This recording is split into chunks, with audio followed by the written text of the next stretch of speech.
sun hung low over the ancient city of Capernaum, casting long shadows across its narrow streets.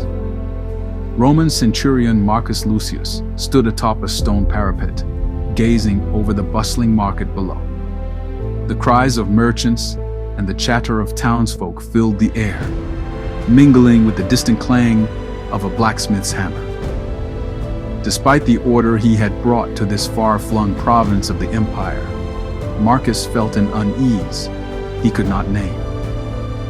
For years, he had served Rome with unwavering loyalty. He had fought in the campaigns of Germania, crushed uprisings in Judea, and enforced the law of Caesar without question. His sword had brought peace through force, yet there was no peace within him. Something was missing, a purpose beyond conquest and duty. One evening, as Marcus patrolled the outskirts of the city, he overheard a group of townspeople gathered near a well, their voices hushed but filled with awe. They spoke of a man called Jesus of Nazareth, one who healed the sick, cast out demons, and spoke of a kingdom not of this world. Marcus listened, intrigued but skeptical. He had seen many so-called prophets come and go, each claiming divine favor, only to fade into obscurity. Yet something about the name of Jesus stirred within him.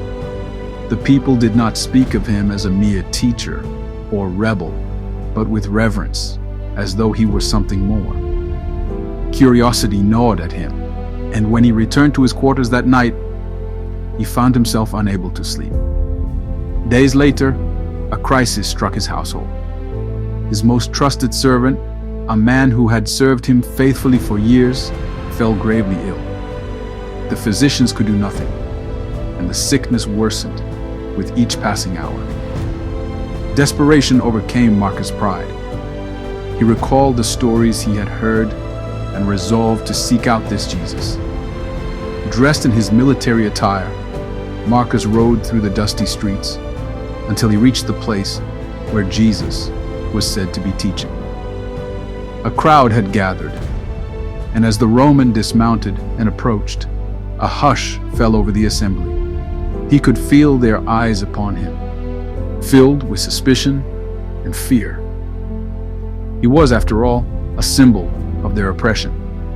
Yet Jesus, standing amidst them, looked upon Marcus with a gaze that pierced through his armor and into his soul.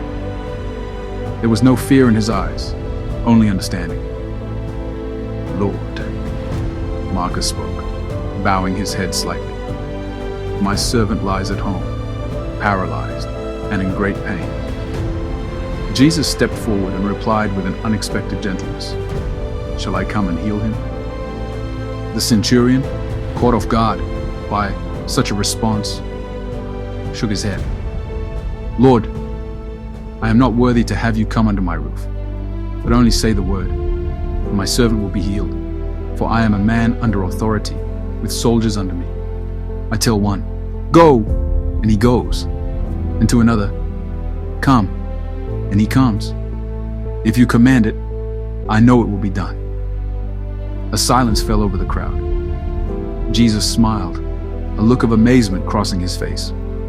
"Truly, I tell you, I have not found such great faith in all of Israel." Turning to the crowd, he declared, "Go. Let it be done just as you believed it would." Marcus felt a strange peace settle over him as he mounted his horse and rode home. Upon arriving, he found his servant standing, healthy and strong. The soldier, so accustomed to certainty through force, now found himself awestruck by something far greater, faith in a power beyond his own. From that moment, Marcus could not rid his thoughts of Jesus.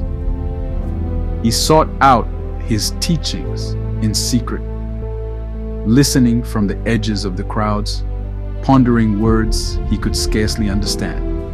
Love your enemies, forgive those who wrong you, serve rather than command. These teachings clashed with everything he had been taught, yet they resonated deep within him. As time passed, whispers of conflict grew.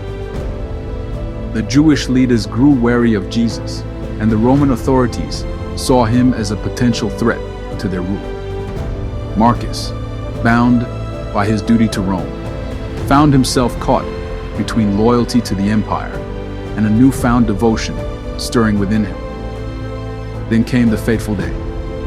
Word spread quickly, Jesus had been arrested.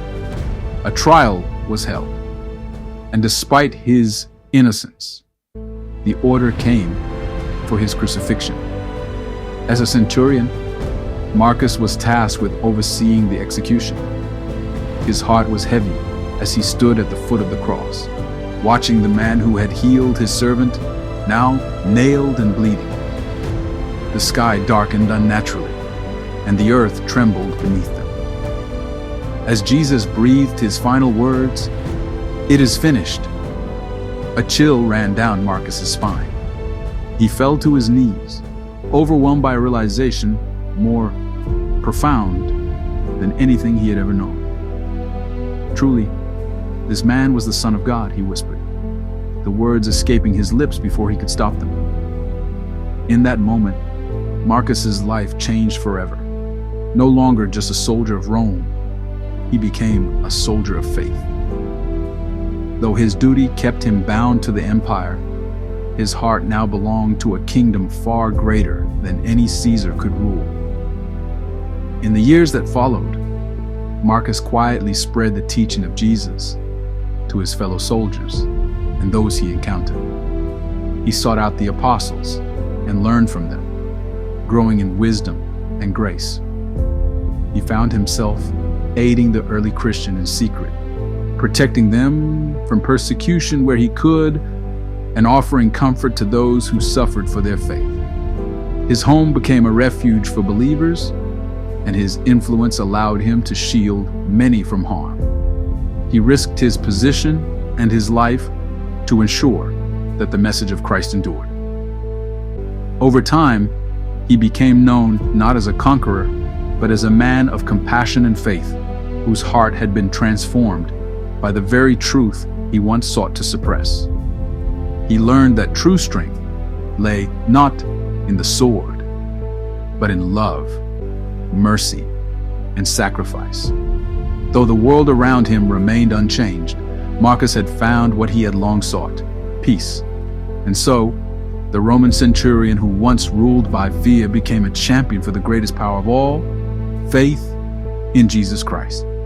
Martin Luther once said, "Faith is a living, daring confidence in God's grace, so sure and certain that a man would stake his life on it 1,000 times.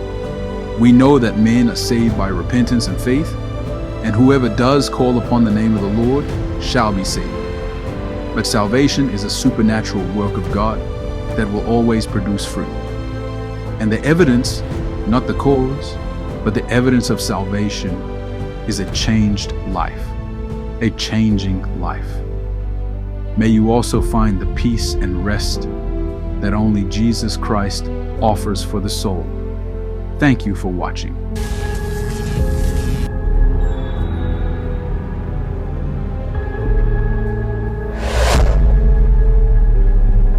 Thank you for watching.